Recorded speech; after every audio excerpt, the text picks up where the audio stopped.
Bless the Lord at all times. His praise shall continue in my mouth. And magnify the Lord with me, and let us exalt his name together. Thank you very much for that nice introduction. But I just want to tell y'all, if anybody asks you who I am, tell them I said I was a poor pilgrim stranger, traveling through this foreign land. I'm looking for that city that's not made by the hands of man. I'm looking for that city that Abraham was looking for when God called him to go out, and then he would tell him where to go. Looking for a city that's not made by the hands of man, but the city of God. And I'm trying to make it in. I'm not going to keep you long as I normally don't do.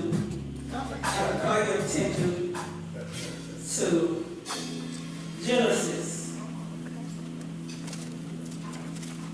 22nd chapter. First, 22nd verse.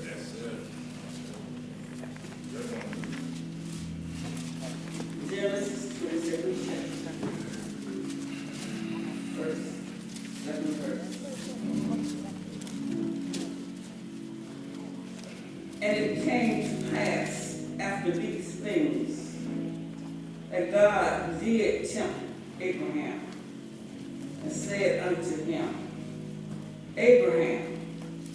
And he said, Behold, here I am.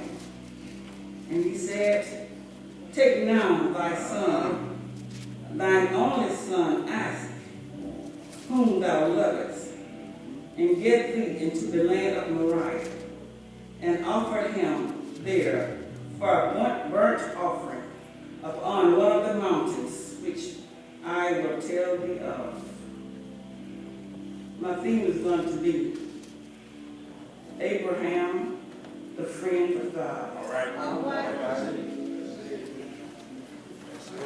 I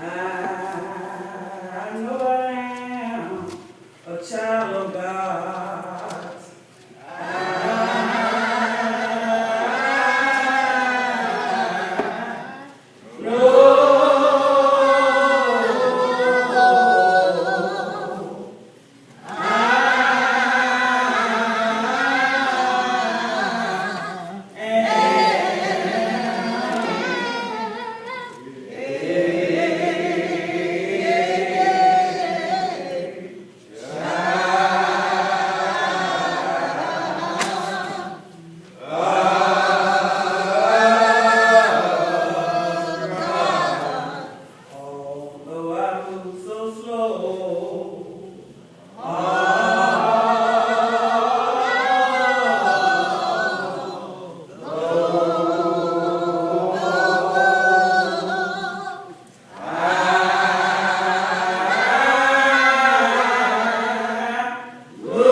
city. And when I got to that last verse, I'm going to stay right here till Jesus comes and move at God's command. And she looked up in the corner of the other hospital and said, okay. And she went home to be with the Lord. So it has some feelings to me when I think about that song. All right. But we're going to talk about Abraham, the friend of God. To tell you a little about Abraham. Abraham was born in Ur of Chaldea. His father's name was Terah. Now look, y'all, I have a tendency of talking fast. So if I start going too fast, y'all can slow down. Slow down, going a little too fast. Because I'm trying to break myself from talking fast so you can understand what I'm saying. So if I go too fast, y'all can slow down a little bit. And I try to slow down. But he was born in the city of Ur. And his father his name was named Terah. And his family was heathens. His father sold idols. Yes. So Abraham had been trying to tell him, Abraham has had some connection with God. God had shown himself to Abraham. You don't have to tell nobody to tell you anything. He has shown himself to Abraham several times, even before this came about. Yes. But Abraham was trying to tell his dad, why don't he serve God, the creator of the whole universe, just one creator? Why serve all those idols? So one day, Abraham was left to mind the store. His dad had gone somewhere.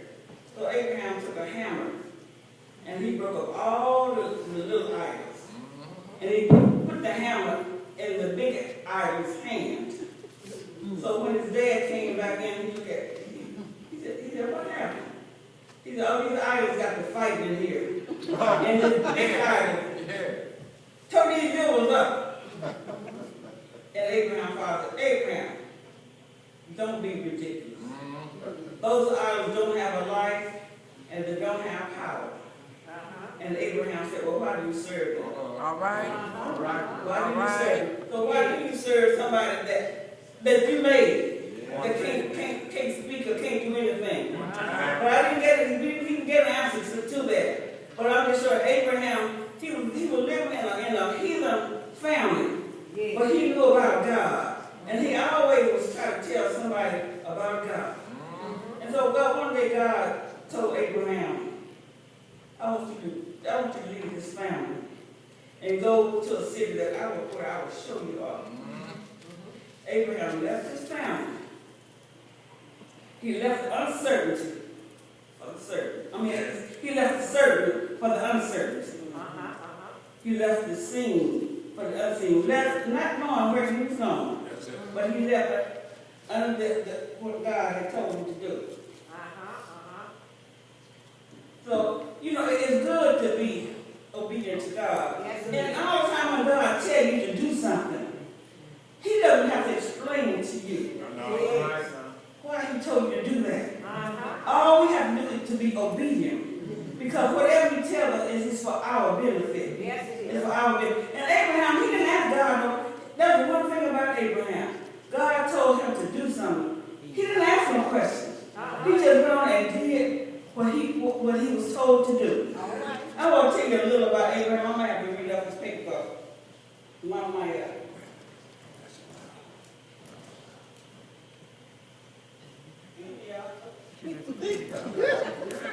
This is me. This is me, y'all. This is me. I'm going to be me wherever I go.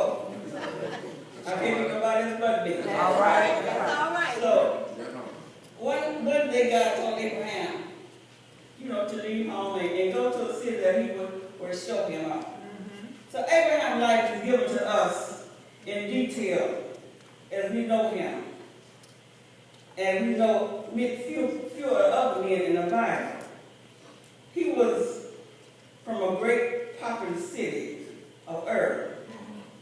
He was a rough, simple, venerable, Bodine-like sheep master.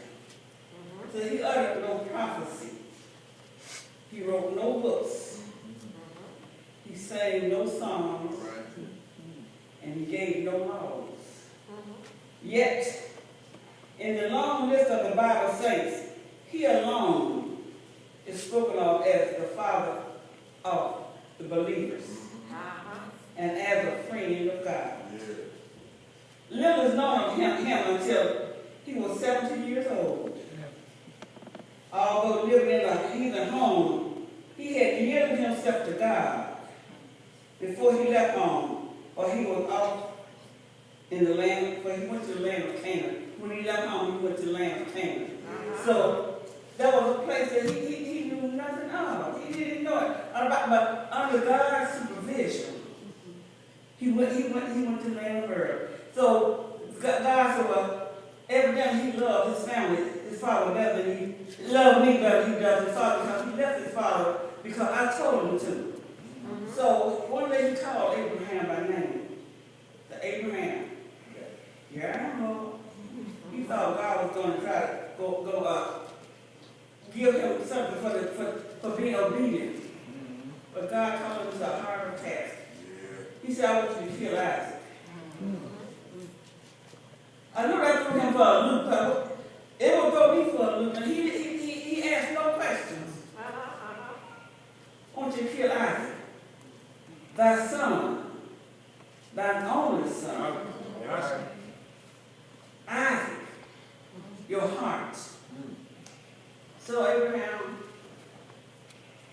he said, I want you to go to Moriah and offer him up as a sacrifice. 3 days, so Abraham went to sleep, and he woke up early one morning. He got his servants together, and he got Isaac. And he went for a journey. And it was a 3-day journey, but you know that those 3 days to me represent the Father, the Son, and the Holy Ghost. When he got to this mountain, he told his servants, I want y'all to stay here. Me and the lad will be back. So he went up on that mountain. Isaac didn't ask no question. He obedient, just like his daddy was when God takes something to speak. And that's what we should be. When God tells us something, speak. I mean, do what he said do. Because he knows what's best for us. And we don't, and he's not going to give us an explanation because he doesn't have to. And you know, when God gets ready to tell you something, he don't have to tell anybody else to tell you. Because God ain't scared of you. He's God all by himself. And he said, again, he said behind every word that he said. Because he said, every word I say, I can bring forth. And he said, nothing will return to me void. None of my words will return to me void. So Abraham went up on this mountain with his son. Isaac carried the wood. Abraham carried the knife and the fire. The wood was like the cross. It represented the cross that Jesus took when he was going to be crucified. The fire represents the spirit. You know, without the spirit, nothing can happen. The spirit put energy into something. So without, and he carried the knife.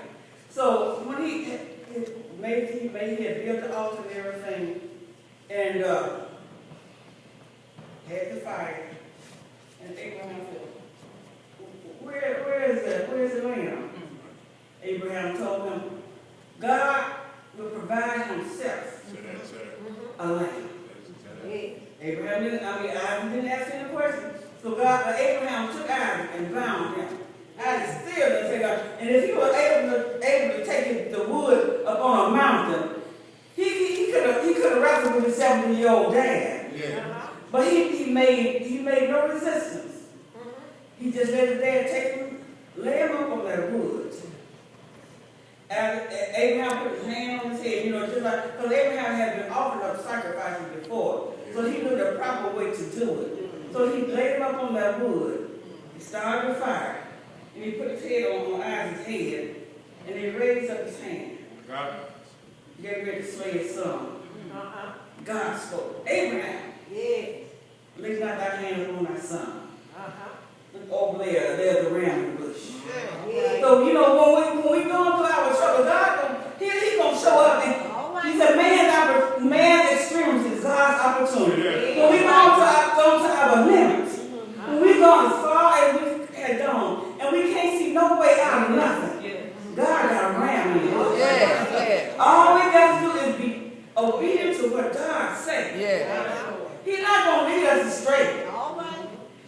And see, but see, God didn't want Isaac's life. He wanted Abraham's heart. Yeah. And that's what God is asking us today. He wants our heart. He doesn't care anything about this life. He gave us his life, but he wants that heart where his son lives in. Yeah. That heart. So that's what God was looking. He's looking for all our hearts today. So are you willing to give your heart to God? When you give your heart to God, you have given your, and you give your life. You give everything that you, when you give your heart.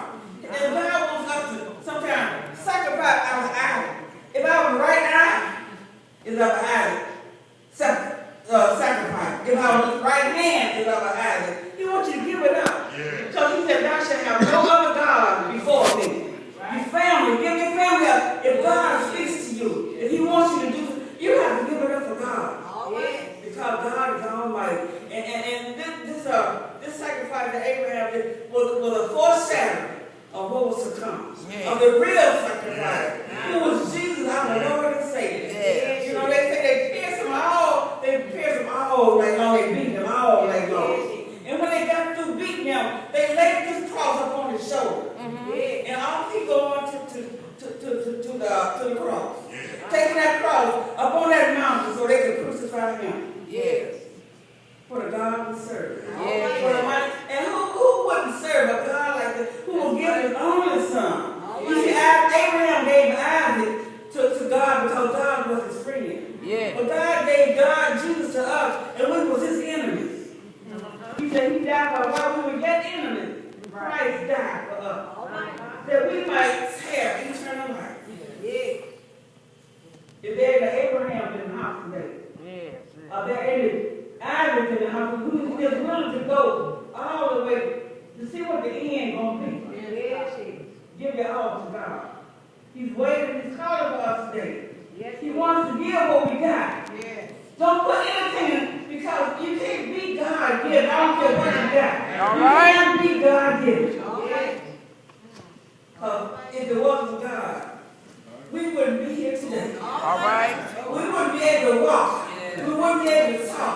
We wouldn't be able to know who we are if it wasn't for God. Because everything we got, God gave it to us. Amen. Are they in Abraham now who's willing to give your heart to God? And give it all. There's like the song that I surrender all. All to him I owe. Sin has, like, what is that song? Sin has made a ransom scar. So God would make us white as snow. You can give it all to God. I'm not going to stay here long because you don't have to say much to get the point across. You know, they say too much. People say, well, she talked to my daughter, you want nothing she said, but all the thing I want her to shut up. And I was always told to be seen, stand up. To be heard, speak up. To be appreciated, shut up. God bless you.